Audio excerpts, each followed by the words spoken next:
प्रिय दर्शकों, आप सभी का स्वागत है हमारे इस YouTube चैनल पर। दर्शकों, ब्रह्मांड के अंदर 22 फरवरी को मंगल अपना राशि परिवर्तन कर रहा है और इस राशि परिवर्तन के साथ ही जैसे ही वो वृषभ राशि में प्रवेश करेगा, राहु के साथ उसकी युति भी बनेगी और यहां पर एक अंगारक योग का निर्माण भी होगा जो कि 14 अप्रैल तक रहेगा। और इस युति का जो पीक होगा वो 26 मार्च होगा, जब दोनों ग्रह समान डिग्री पर होंगे। दर्शकों, इसका प्रभाव ब्रह्मांड पर हम सब पर जरूर पड़ेगा और इसका हम सब पर क्या प्रभाव पड़ेगा, आज इस वीडियो के अंदर मैं आप सभी लोगों को उसकी जानकारी दे रहा हूं। दर्शकों, जिन लोगों का भी वृषभ लग्न है, मैं यहां पर लग्न की बात कर रहा हूं, मैं राशि की बात नहीं कर रहा हूं। दर्शकों, ये आप थोड़ा जरूर ध्यान रखेंगे। मैं वृषभ लग्न की बात कर रहा हूं। वृषभ लग्न वाले जातकों के लिए यहां पर थोड़ी मानसिक चिंताएं बढ़ी हुई रहेंगी, उग्रता उन पर हावी होगी और ऐसे में उन्हें बहुत ही संयमित तरीके से 14 अप्रैल तक का अपना समय निकालना चाहिए। यानी कोई भी ऐसे निर्णय यहां पर उन्हें नहीं लेने चाहिए जो उन्हें आगे जाकर के परेशानी का कारण बने। मिथुन लग्न की बात करें तो ये युति 12वें भाव में बनेगी।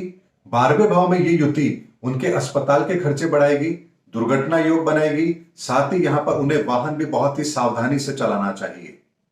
कर्क लग्न की यदि हम बात करें तो ये युति 11वें भाव में बनेगी और 11वें भाव में बन रही ये युति व्यक्ति की इच्छा पूर्ति के लिए बहुत ही सहायक होगी। यानी यहां पर आत्मविश्वास बढ़ा हुआ रहेगा, व्यक्ति बड़े सपने भी देखेगा, उसे पूरे करने के प्रयास भी करेगा, लेकिन सावधानी के साथ यहां पर अपने सपनों को पूरा करने का मौका कर्क लग्न वालों को यहां पर जरूर मिलेगा। इसलिए सावधानी के साथ जिंदगी के अंदर निर्णयों को लेना है।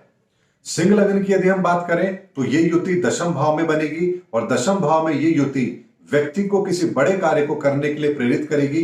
ऐसे में व्यापार के अंदर कोई बहुत बड़े इन्वेस्टमेंट आप यहां पर कर सकते हैं और कोई ऐसा कार्य जो आपके व्यापार, आपके प्रोफेशन से जुड़ा हुआ हो, वो यहां पर पूर्ण होने की संभावना भी आपकी यहां पर जरूर बनेगी।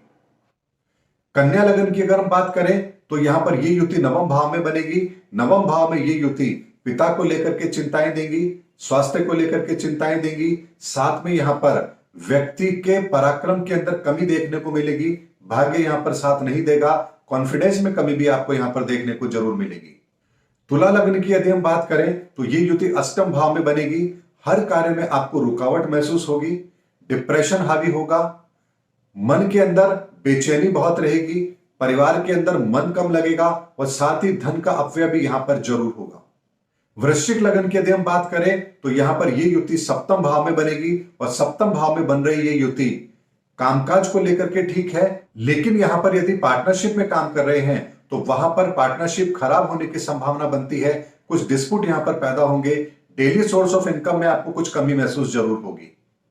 साथ ही दांपत्य जीवन के अंदर भी आपको तालमेल बना करके चलना है और यहां पर आपको अति उत्साह में आकर के कोई कार्य नहीं करना है।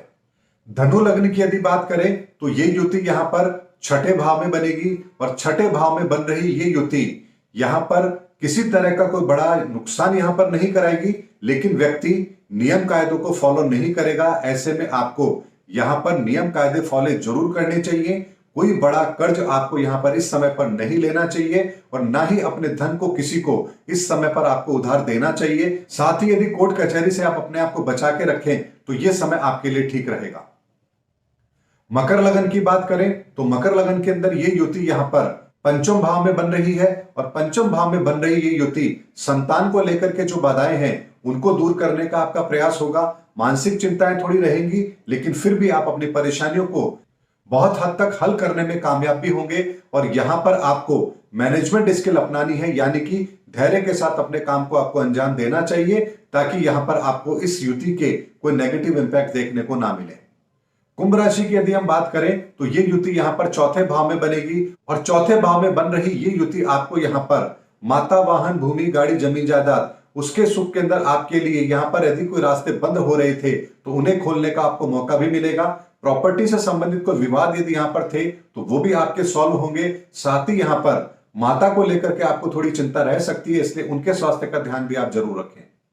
मीन लग्न की यदि हम बात करें तो ये युति यहां पर 3रे भाव में बनेगी और मीन लग्न के अंदर 3रे भाव में बन रही युति आपको बहुत बड़े बड़े काम करने के लिए प्रेरित करेगी, लेकिन यहां पर आपको यह ध्यान रखना है कि बहुत जरूरी हो तभी आपको यात्राएं करनी है और अपने काम को व्यवस्थित तौर पर आपको रखना है। यानी कि जो काम पहले करने जरूरी हैं उनको समय पर करें। काम को टालना आपके लिए यहां पर ठीक बिल्कुल भी नहीं होगा। छोटे भाई बहनों से कुछ विवाद यहां पर जरूर हो सकता है। मेष लग्न की यदि हम बात करें तो दर्शकों, मेष लग्न की कुंडली के अंदर ये युति सेकंड हाउस में बनेगी और सेकंड हाउस में बन रही ये युति आपको अकस्मात धन का लाभ भी जरूर करवाएगी, लेकिन आपको यहां पर वाहन भी सावधानी के साथ चलाना है। साथ ही यहां पर धन को लेकर के आपको कोई भी बड़ा रिस्क यहां पर नहीं लेना है। परिवार के अंदर खुशी का माहौल भी रहेगा और ऐसे समय पर यदि आप परिवार के अंदर कोई आयोजन करना चाहते हैं तो उसकी संभावना भी यहां पर बनेगी। यानी परिवार के अंदर यहां पर किसी सुखद आयोजन का होना भी यहां पर लग रहा है। दर्शकों, ये मैंने आपको सभी लग्न के आधार पर इस युति का क्या प्रभाव होगा वो मैंने आपको बताया है, लेकिन इस युति के अलावा भी आप लोगों की अपनी व्यक्तिगत कुंडलियां भी यहां पर काम करेंगी। ऐसे में ये जो मैंने आपको बताया ये केवल आंशिक तौर पर आप पर लागू होती है, यानी कि इससे संबंधित यही परिणाम ही आपके ऊपर लागू होंगे। बाकी के जो परिणाम आपको मिल रहे हैं वो आपकी कुंडली के आधार पर आपको मिलेंगे। इसीलिए इस अंगारक योग को लेकर के बहुत ज्यादा भयभीत नहीं होना है। बस हमें इतना ध्यान रखना है कि एग्रेसिव होकर के कोई भी निर्णय हमें यहां पर नहीं लेना है। यानी उतावलापन और जल्दबाजी इस समय पर हमारे अंदर बिल्कुल भी नहीं होना चाहिए और कोई भी बड़ा रिस्क वाला काम अभी यहां पर अगर हम करने जा रहे हैं तो सभी परिणामों को अच्छी तरह से एनालिसिस करने के बाद ही हमें निर्णय लेने चाहिए। उम्मीद करता हूं दर्शकों मेरा वीडियो आपको जरूर पसंद आया होगा। अगले वीडियो में आपसे फिर मुलाकात होगी, तब तक हमारे चैनल पर बने रहिए। जय हिंद, जय भारत।